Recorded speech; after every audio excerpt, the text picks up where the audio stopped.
प्राचीन काल की यात्रा करते हुए हम पहले इंदुस घाटी सभ्यता से शुरू करते हैं। यह सभ्यता लगभग 3300 से 1300 ईसा पूर्व के बीच विकसित हुई थी। इंदुस घाटी, जो आज के पाकिस्तान और पश्चिमी भारत के कुछ हिस्सों में फैली हुई थी, एक अद्भुत संस्कृति की जन्मभूमि थी। यहाँ के लोग उन्नत कृषि, व्यापार और नगर नियोजन में बहुत माहिर थे। हम यहाँ हड़प्पा और मोहनजोदड़ो जैसे प्रसिद्ध शहरों के बारे में सुनते हैं। इन शहरों में सड़कों का सुव्यवस्थित नेटवर्क और उत्कृष्ट संचार प्रणाली थी। इनकी निर्माण शैली और घरों का डिजाइन आज भी हमें अचंभित करता है। गुप्तकालीन समय में यह सभ्यता और भी विकसित हुई। यहाँ के लोग अपनी कला, विज्ञान और गणित में बहुत कुशल थे। वे पहले लोग थे जिन्होंने मानक मापन प्रणाली विकसित की। यह व्यापार में मददगार साबित हुई। आइए अब बात करते हैं कि कैसे इंदुस घाटी की सभ्यता ने समाज को आकार दिया। यहाँ के लोगों ने अपने जीवन का आधार कृषि पर रखा। यह उनकी आर्थिक गतिविधियों का मुख्य स्रोत था। वे गेहूं, जौ और तिल उगाते थे।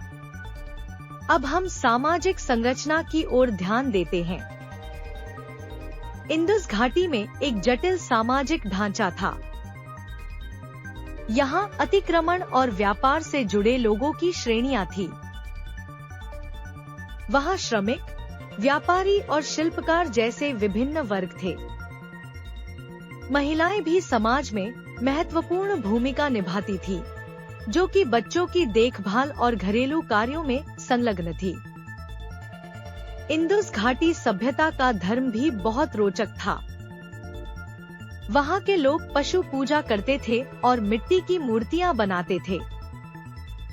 उनके विचार और आस्था के अनुसार प्राकृतिक तत्वों का महत्व बहुत था। इसके साथ ही उन्होंने अपने मृतकों को उचित सम्मान दिया। इंदुस घाटी सभ्यता के बाद हम वेदों के युग में कदम रखते हैं। वेदों, जो कि ग्रंथों के रूप में प्रतिष्ठित हैं, प्राचीन भारतीय संस्कृति के सबसे महत्वपूर्ण स्तंभ हैं। इनमें धार्मिक, दार्शनिक और सामाजिक विचार शामिल हैं।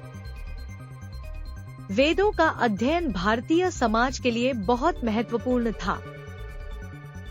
उन्होंने धर्म और नैतिकता की नींव रखी। उनसे हमें धर्म, कर्म और पुनर्जन्म के सिद्धांतों की जानकारी मिलती है। इस युग में जाति व्यवस्था का जन्म हुआ। यह सामाजिक ढांचे को और अधिक जटिल बनाता है। ब्राह्मण, क्षत्रिय, वैश्य और शूद्र जैसे वर्गों में विभाजन हुआ। यह व्यवस्था न केवल सामाजिक स्थिति को निर्धारित करती थी, बल्कि लोगों के जीवन के विभिन्न पहलुओं को भी प्रभावित करती थी।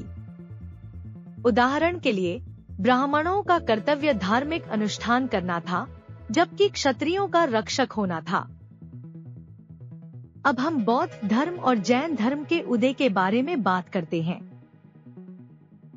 बौद्ध धर्म, जो कि गौतम बुद्ध द्वारा स्थापित किया गया, ने एक नया दृष्टिकोण प्रस्तुत किया। उन्होंने जीवन के दुखों का समाधान खोजने का प्रयत्न किया। इस धर्म में करुणा और अहिंसा का बहुत महत्व था। बौद्ध भिक्षु भारतीय समाज में एक महत्वपूर्ण स्थान रखते थे और उन्होंने शिक्षा और ज्ञान के प्रचार में योगदान दिया। जैन धर्म, जिसको महावीर ने स्थापित किया, ने भी अहिंसा और सत्य का महत्व बताया। जैन धर्म ने व्यक्ति की आत्मा को शुद्ध करने और मोक्ष प्राप्त करने पर जोर दिया। इसके अनुयायी विभिन्न प्रकार की साधना और अनुशासन में विश्वास रखते थे। समय के साथ मौर्य साम्राज्य का उदय हुआ। चंद्रगुप्त मौर्य और बाद में अशोक महान ने इस साम्राज्य को विस्तारित किया। अशोक ने बौद्ध धर्म को अपनाया और अहिंसा के सिद्धांतों को स्वीकार किया। वह अपने साम्राज्य में शांति और सद्भाव स्थापित करने के लिए जाने जाते थे। उन्होंने धर्म प्रचार के लिए कई स्तूप और वआ बनवाए। इसके बाद गुप्त साम्राज्य का समय आया। यह भारतीय इतिहास का स्वर्ण काल माना जाता है। कला, विज्ञान और गणित में बेजोड़ उन्नति हुई। आर्यभट्ट और कालिदास जैसे महान विद्वान इस समय के थे। गणित में उन्होंने शून्य की अवधारणा को विकसित किया, जो आज के गणित का आधार है। कला में गुप्त काल के मूर्तिकारों ने अद्भुत मूर्तियां बनाईं, जो धर्म और जीवन के विभिन्न पहलुओं को दर्शाती थी।